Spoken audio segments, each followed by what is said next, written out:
पुढची एक ब्रेकिंग बातमी आहे। धनंजय मुंडे यांच्या अडचणीमध्ये वाढ होण्याची शक्यता आहे।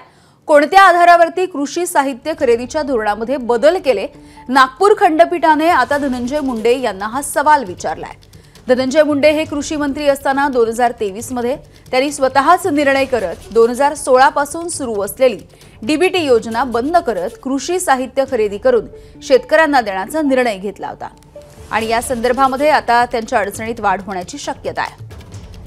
रजत वशिष्ठ आपल्याला या संदर्भातली माहिती देत आहेत। रजत, यामिनी, मुळातच भ्रष्टाचार दूर व्हावा आणि मध्यस्थ नाहीसे व्हावे यासाठी डिसेंबर 2016 मध्ये महायुती सरकारनंच डीबीटी योजना लागू केली होती आणि शेतकऱ्यांना त्यांच्या खात्यामध्ये थेट पैसा देऊन शेतकऱ्यांनी त्यांच्यासाठी कृषी साहित्य खरेदी करावा अशी योजना आखली होती। मात्र धनंजय मुंडे कृषी मंत्री असताना 2023 मध्ये त्यांनी अचानकच या योजनेमध्ये धोरणात्मक बदल परस्पर केले आणि डीबीटी योजनेऐवजी कृषी विभाग काही साहित्याची खरेदी करेल आणि त्याच्यानंतर तो शेतकऱ्यांना पुरवेल असा निर्णय घेतला होता। त्याच्यासाठी 100 कोटीपेक्षा जास्त रकमेची तरतूद करण्यात आलेली होती। मात्र या योजनेअंतर्गत ज्या 4 वस्तूंची खरेदी करण्यात आली ती बाजार मूल्यापेक्षा जास्त दराने खरेदी करण्यात आलेली आहे। तो सोबतच ती दर्जाहीन आहे अशी ओरड तेव्हाही झालेली होती। तेव्हा विधिमंडळाच्या अधिवेशनामध्ये हा मुद्दा उचलण्यात आलेला होता।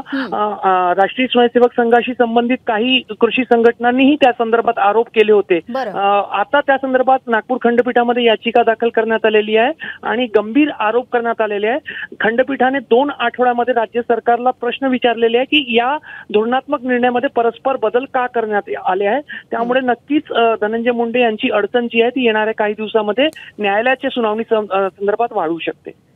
अगदी रजत, धन्यवाद या माहितीसाठी। एबीपी माझा, उघडा डोळे बघा नीट।